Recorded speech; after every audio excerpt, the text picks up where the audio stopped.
Tonight is going to be one of those topics that if I don't make you a little bit uncomfortable, then I failed in my mission tonight. And if I don't heed my own words and make myself a bit uncomfortable, I've also failed.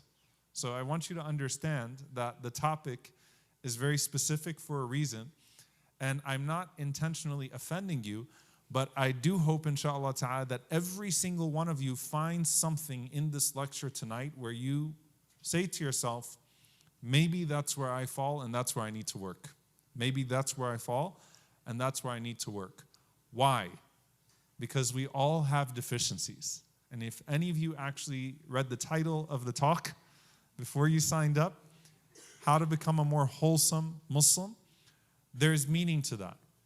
What I could do is I could talk to you about the things that I'm pretty certain as an audience, as maybe a masjid-going audience or an audience that typically goes to masajid and engages in Islamic activities and is familiar with Islamic education online.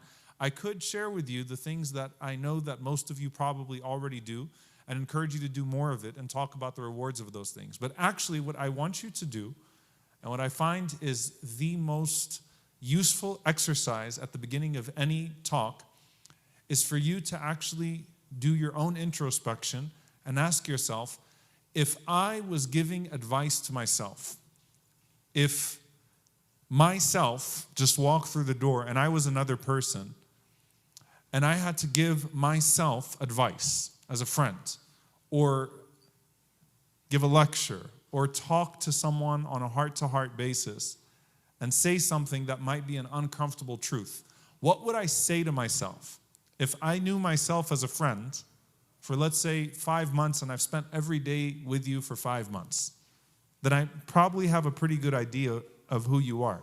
Now, you've spent every single moment with yourself since you've been here. But I'm talking about if your self was a friend.